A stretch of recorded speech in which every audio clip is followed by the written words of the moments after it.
Ruby the Cherry, aka many other names, from 7th Ward, New Orleans, Louisiana, down south.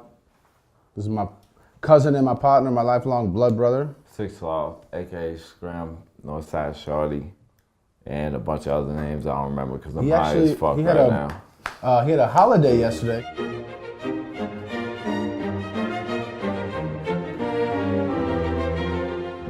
Started a band at 13, been playing live music and punk bands since then. It got really frustrating after 12 years of never amounting to nothing.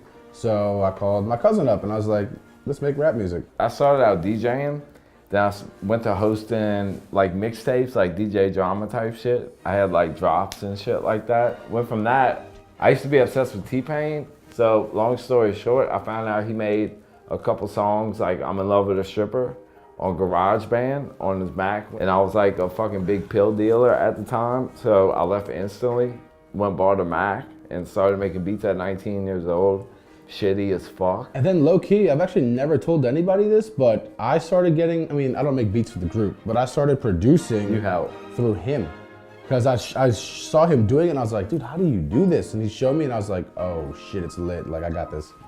Nah, but I was garbage at first. We both were, bro. Like, but yeah, over time, I got signed to like a in-house deal with Universal Republic. You know, it was just like an in-house producer where I got really screwed over all the time.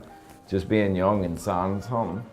And then while I was bored, I would make like mixtapes and shit rapping because Waka Flocka heavily influenced that. Like, he would literally do a mixtape, like a fucking 30-song mixtape with all original beats by him in like 2 days, and then 2 days later drop another 30-song mixtape.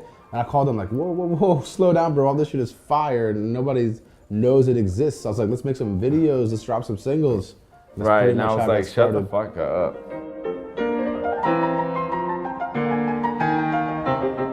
The pack, it was like pretty much like cut in the hand, bleeding, pack, like this is our last chance. There's no second option. There's like no plan B. If this doesn't happen by the time I'm fucking 30, and that's pushing it. If this doesn't happen by the time I'm 30, like I'm blowing my head off. Cause no offense to anybody who works 9 to 5, but I can't spend the rest of my life. No disrespect to anyone, but I know that this is probably the only life that I get, and I'd like to leave my mark. The whole suicide thing is like, it's a lot of people take it as being like emo or depressed music or negative music, but it's really just connecting. It's therapy through music. It's more positive music. Right. I know the actual. I want to let you know you're not alone. Sorry. No, you're good. The actual like substance of the lyrics is depressing as shit, but if you're feeling depressed as fuck and you listen to that song, you definitely will feel a lot better knowing that somebody is going through the same shit, if not even worse. The thing is, I saw this wave going on with like these punk aesthetics in the rap music and this I'm broke and I don't give a fuck type shit. And I was like, wait, this is what's going on in underground rap right now? Like, this is me. I could fucking destroy this shit. Like, these kids don't know what the fuck they're talking about. Like, because we're older. These kids are like, at the time, 19, 20. What fucking life experience do you have? Like, I think that helps. No, I think it definitely helps us because me and you've been through some fucking shit. Yeah.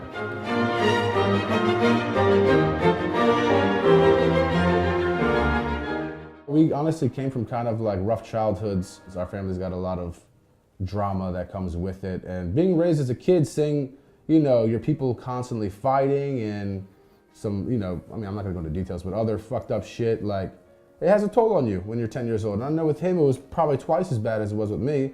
Plus, he was living in financially, lower income? Yeah, low income homes. Basically, like, it was like the projects. Almost the projects, yeah. I didn't really have like the childhood that every child had, I had a fucked up childhood. He was taught to work for his shit. And I was taught, I have a foreign dad who's not from here. So he was taught me very old school ideas and I'm not gonna give you shit, son. Like, if you want some money, go work. He's the one that made me believe in myself and like think, like, yo, you can do this. You know what I'm saying? Yeah. Introduced me to the law of attraction. Both of our fathers have been very supportive, which I know is a rare thing, but I couldn't be any happier. Pissed at times, but very.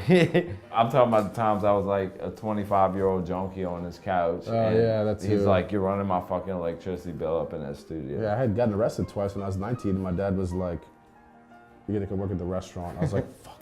our moms are sisters, and whenever me and him would get together, some shit would happen. Which was a lot.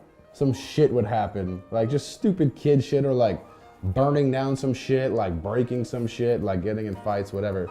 So the whole nine, bro. And the thing is with our moms, like my mom would blame him and his mom, be like, they're not a good influence. And his mom would blame my mom and me, and be like, he's not a good influence. And we both just at some point said, you know what, fuck you, mom. Nah, yeah, we grew up and yeah, the moms chilled out and all that shit, you know. Me and him were raised on Cash Money from our moms being from like 3-6 Mafia, heavy. 3-6 Mafia. And then I got kind of out of the rap because I didn't like the commercial, the materialistic bullshit of it. So started listening to punk rock. Long story short, Wu-Tang Clan and NWA got me back into the shit. Yeah, he came to my studio and he would never rap. He used me, like when we started, made that package trying to push me first.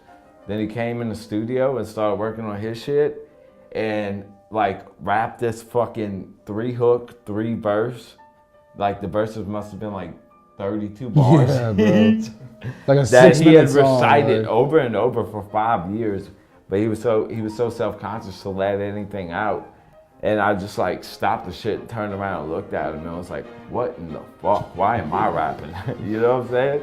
The thing that makes us click so well is the fact that I was more into like the lyrical 90s hip hop boom bap shit and Which brings older stuff, like even West Coast shit, like Souls of Mischief, the way they flowed on the track. He made me dig deep and he made me dig not so deep because he was into the Waka, the Keef, the fucking Lex Luger beats, like the trap shit, which I didn't understand. Listening to this intellectual shit, I was like, this is trash. But then he really kind of explained to me like why it's actually really fucking good, and we kind of just blend both styles into one.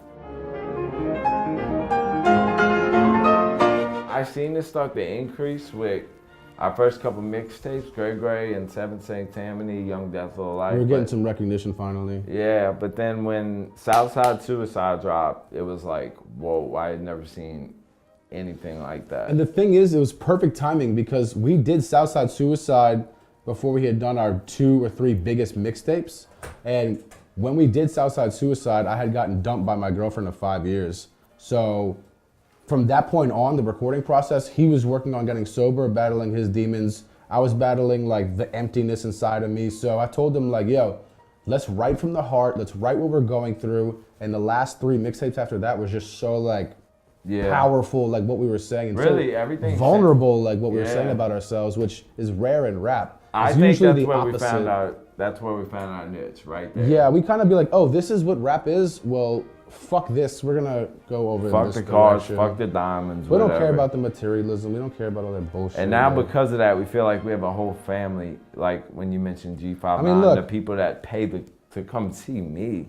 I look at every single one of those people as family. Like fuck a fan, fuck like any of that. They're like, our brothers. They're our sisters. I take every bit of time. We take every bit of time to email them back. It was able to make us connect because nobody was talking about that in hip hop. Nobody was talking about depression or addiction. And if they did, their voices weren't very loud, you know? Right. But literally every mixtape is like what we were going through in those 3 months. Like, and it's crazy because it changes because the first one was like, I hate my fucking life. I have no money. This sucks. Nobody likes my music. And now it's to where it's like, everybody likes my music, but I really kind of still hate my life. And all this fame shit Nothing sucks. changed. Like, yeah. If anything got worse. If there is anything, like, money really does not buy you happiness. Because I've got more money than I had back then, and I'm still a miserable piece of shit, so. Our end goal is to be one of the biggest artists in the world. And we will be.